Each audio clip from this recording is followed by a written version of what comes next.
Interestingly, you have been on both sides. What do you think is happening? How accommodating has his administration been for opposition parties? Well, thank you for having me, and good morning. So I speak for the president and not for the party, and because of that, we will leave the back and forth between our party, the APC, and the opposition party. And the reason I'm saying that is so we, from the government side, do not get distracted, because presently, as every Nigerian can see, the president is focused on delivering on the mandate and the promise he made to the Nigerian people, which we are seeing the manifestation of these various aspects of the economy. But because you mentioned something that democratic ideals of free speech and allowing opposition to thrive, I want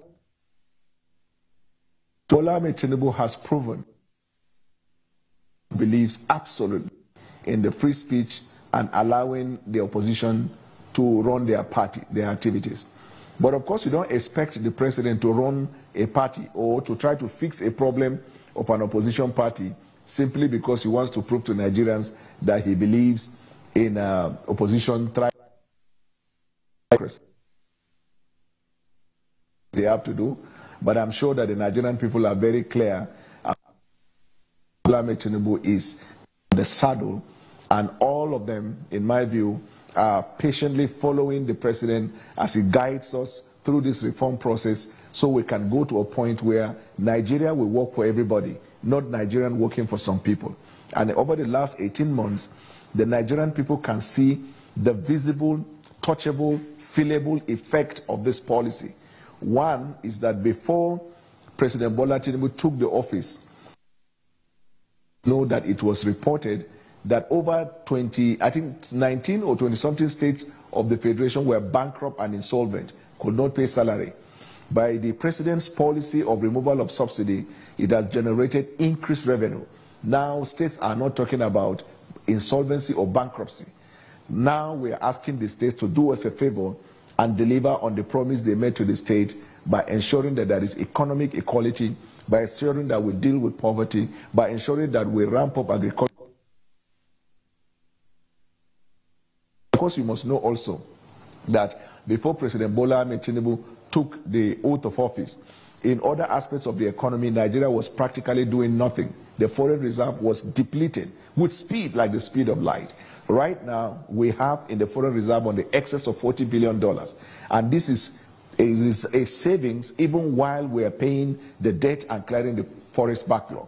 At the same time, even seeking to invest on critical aspect of the economy, which is infrastructure. You look at healthcare, human capital development, agriculture, and everybody will see it.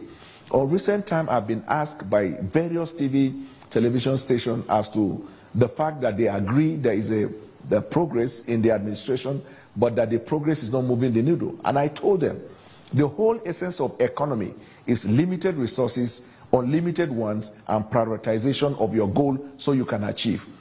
Only in infrastructure, it was reported by economic experts that if Nigeria must match the level that it is expected as a third world country, we must invest $10 billion annually only in infrastructure.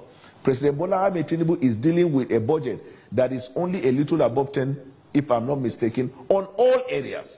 So everybody is seeing what he's doing, and he refused to be distracted into mundane things of political party that are not existent at the moment. But that's also the issue, because when it comes to, I quoted Atiku Abubakar talking about the need for a healthy exchange of ideas and the need to hold this government accountable. Don't you consider it dismissive or dismissive if you say, don't listen to them, what they're saying doesn't matter? Isn't that the whole essence of democracy, to get the full side of the story, I mean the different sides to it? No, we are actually waiting. We are already on our ideas. What is the idea of the All Progressive Congress, and what is the idea of the president? The idea of the president is reflected in his policies. Anytime we'll intervene in the media on all areas that we find the opportunity, we talk about ideas, issues of the economy. So if you want to come and meet us, talk about economy. Don't be talking about personality and insult. We talk about growth process, and we talk about indices of growth. We talk about dealing with insecurity, because we believe if you deal with that, We will be able to have our people to go to farms, our people will go to farms, and we will have increased production of agricultural produce.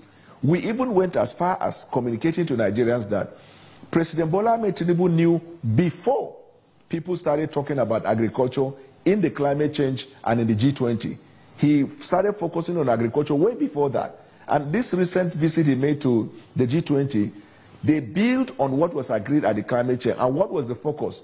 Dealing with hunger, poverty, and climate change. And these are areas that the President Bwala Tinubu had foreseen and has begun working in that. Look at the effort we are putting in agriculture. These are issues. These are ideas. So if you have a contrary view and you believe that what we are doing is not effective or is not producing the desired result, come and talk to us on those ideas and provide alternatives to say that if we were in government, this is how we would have done that. So when we say we remove subsidy, tell us what you would have done differently. I don't know to be calling conjecture. And very funnily, the media too in Nigeria, very sadly, also don't promote the discussion of ideas. Whatever comes out of Facebook or Twitter on social media, which most often than not is fake news and disinformation, the mainstream media or legacy media run with it. So if you want to promote ideas, whenever people come with mundane and irrelevant conversation, ask them to talk to us on those policies that we are running on and tell us what they would have done differently. And then we will bring up political theory and economic theory to tell them why we're doing what we're doing. It isn't fair